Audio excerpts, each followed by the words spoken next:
Often it's useful to think in terms of this human experience as an educational opportunity. Very often we think of school where we have first grade and we just move from one level to the next to the next. I think this whole experience of incarnation is really that at various levels we get exposed to different ways of utilizing the consciousness that's a part of us. And so as we develop at one level, we find that we become more proficient and we advance. So we move to other classes. Perhaps in a given life, we don't perhaps use it that well, so we remain where we are. But there's this possibility to progress. Obviously, the sort of diversity of ways in which consciousness can express are almost infinite. And so no one lifetime provides the opportunity for that fullness of experience. And so what tends to happen is that we are born in various cultures, in various bodies, throughout vast periods of time. And we find ourselves being called upon to express this consciousness through this different, you could say, lens, this different set of limitations. And as we're able to master those particular limitations, we become more proficient. Our capacity increases. And so this is the process of birth and rebirth, that it's something that ultimately we grow, ultimately we learn, and eventually we, keeping with this analogy, we can graduate from the school of just merely human experience.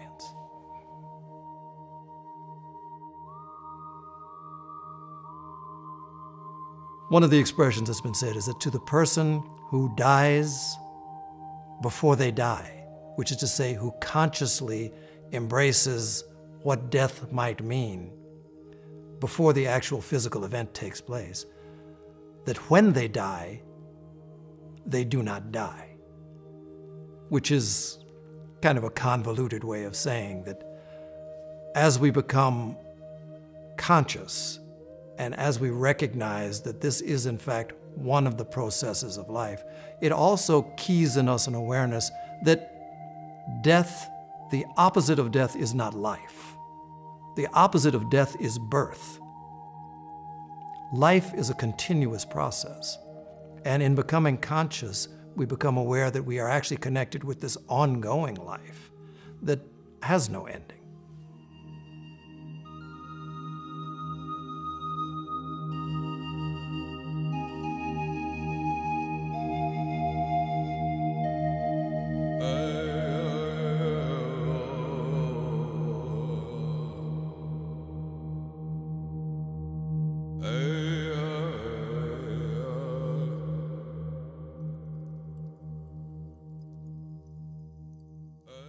Let me just highlight a couple key points to keep in mind having to do with death itself. And remember, this whole process of reincarnation, death and reincarnation is just all part of the drama of the unfolding evolution of the soul's consciousness, and so many incarnations are required for the soul to reach that perfected state.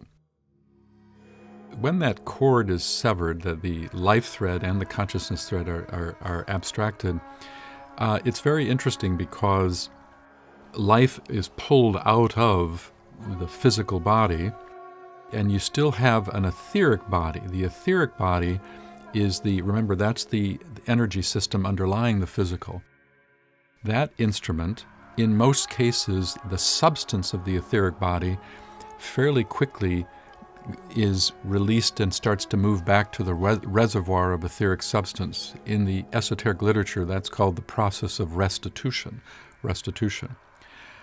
There are cases that have to do with that not dissolving as quickly as it should, and in many cases what people call ghosts are actually not souls that they're seeing, but actually the shells of etheric forms that are still lingering and have not dissolved.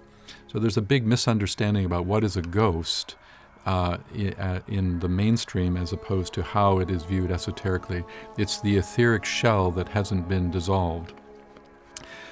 But after assuming it is dissolved, and so we're not earthbound in that sense, then what's so interesting and overlooked by the masses of people is that, it is said that after a person dies, always there's a second death that follows it, the second death. Now, what's the second death? Well, think about it. When a person dies, we often think, okay, their soul is now free and they're back in heaven. But wait a minute. Remember that the personality, the lower self, is composed of 3 structures, not just the one. There's also an emotional body and a mental body. Well, what about those instruments? Okay, they're free from the physical, but what about the other? And indeed, that is what that correlates to the second death, because those instruments have to be let go as well. In a technical sense, they're sequentially let go of, but in a broader sense, the speed at which the soul is able to disengage from those instruments will vary according to how far you are on the path. It can take, for some people, it can take just a few hours or a few days to let go of that instrument in the second death. But for other people, it can be longer. It can be months. It can be even many years before the second death occurs. And the speed at which that happens has much to do with the degree to which that soul has developed its capacity to work with a personality but not identify with it. The more disidentified we are in our day-to-day life with our emotions, but not with no repression of emotion, but the more disidentified we are with our emotional body, the further you are on the path, and the easier that second death will come. So there's a whole science of understanding that process, but that's how it's viewed. When the second death has accomplished itself, then you're moving into the causal body, and there's a process just before that that's called devachan. We talked about the various fields of or planes of being, the mental plane being one of those. When we talk about what's often described as the heaven life in many sorts of religious traditions, this life that is often described is really there's a Sanskrit word that is devachan, which really is a description of this sort of heaven life, which is the experience of those people in the afterlife state, and it's really at the level of the higher mental plane.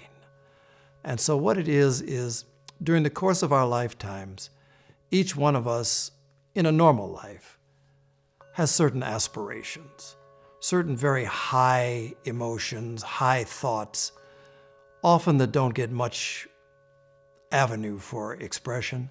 But each one of these has a certain power to it, a certain vibratory power.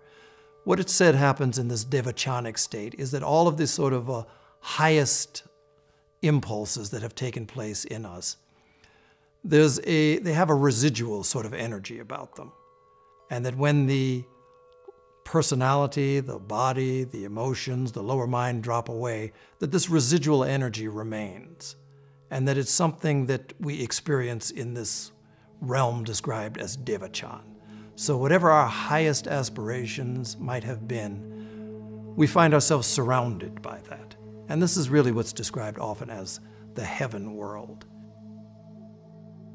So there's this whole process by which lessons learned in the life are translated into wisdom that becomes stored faculty in the causal body. And that period is called devachan. And it is said to be a blissful period of time that integration and process is occurring. And when devachan is completed, that's when the soul begins to downward gaze again and begins to contemplate its next evolutionary step.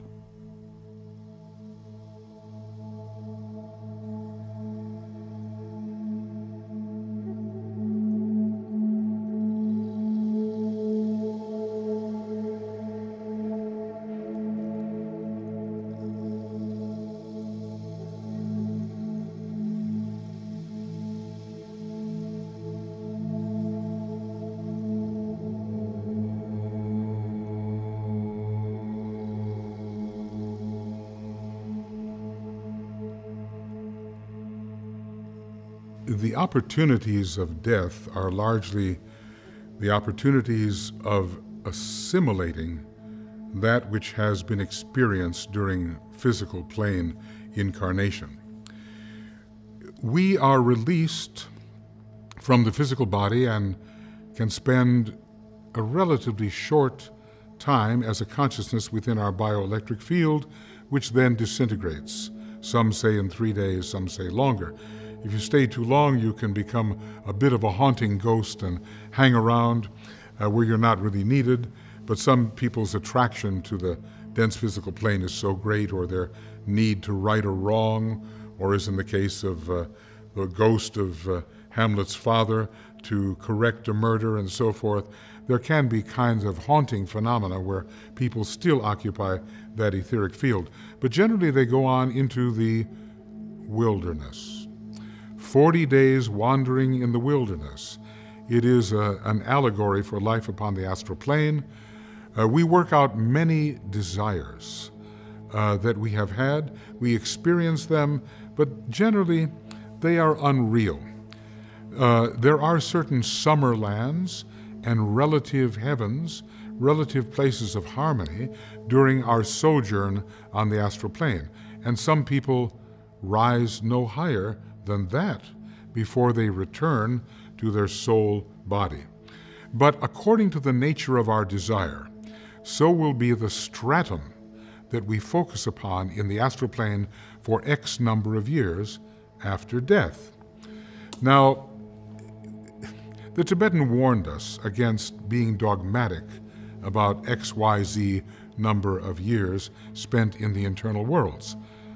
Some people intent on service on the outer planes can move swiftly, fleetly through the astral plane and the mental plane, give up their heaven experience on the mental plane, return to the soul body and return quickly.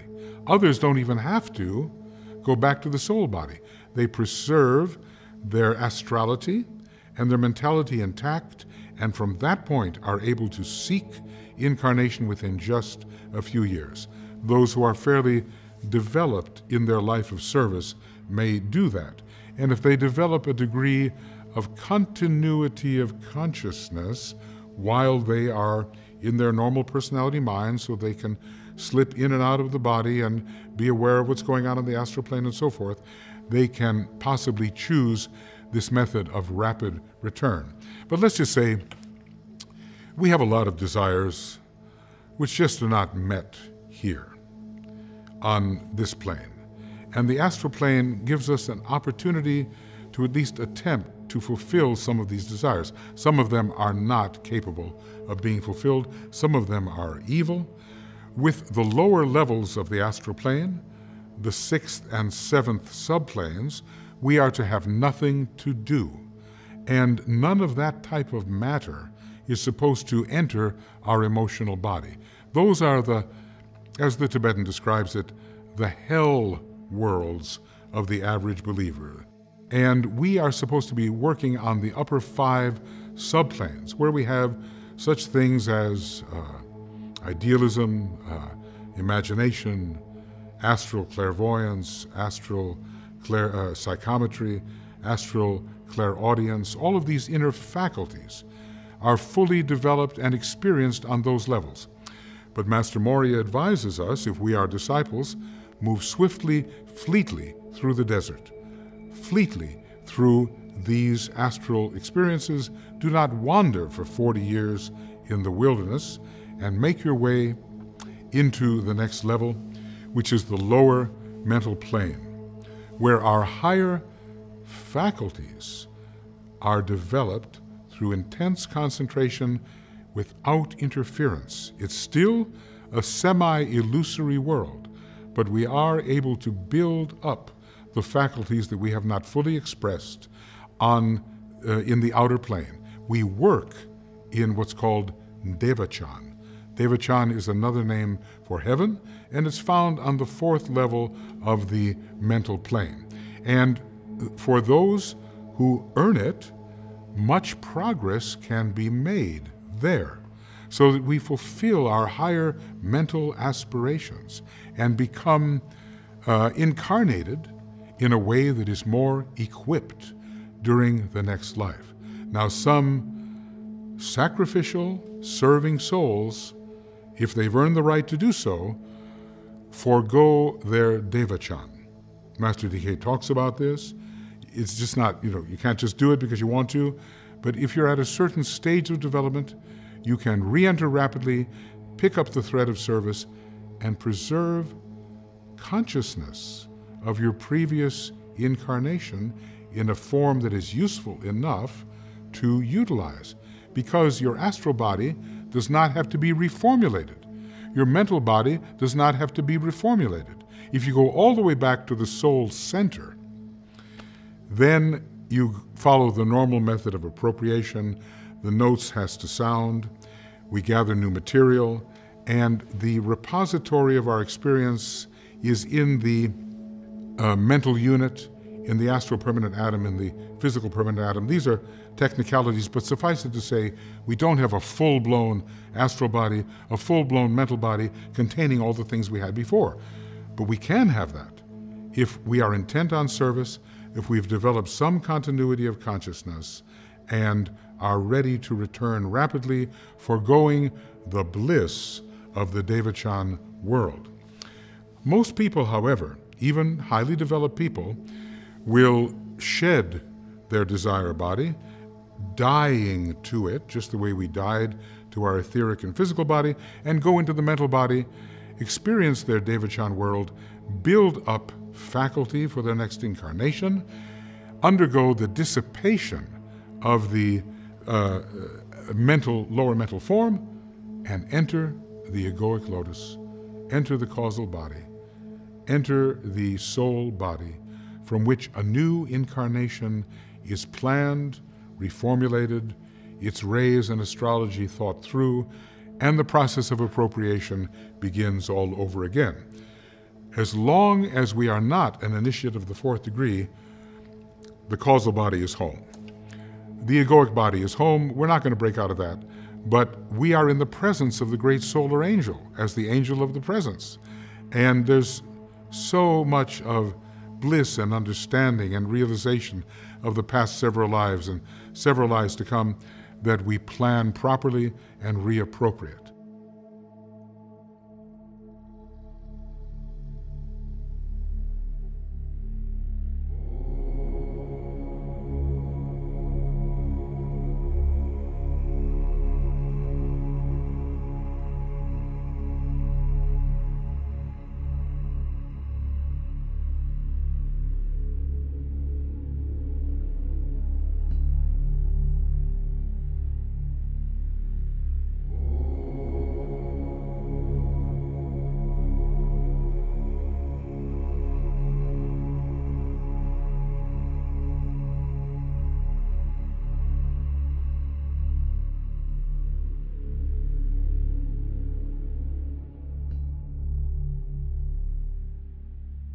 To summarize what we've been talking about here, just realize that this journey of human life is a long journey. It takes hundreds, actually thousands of incarnations to complete this journey.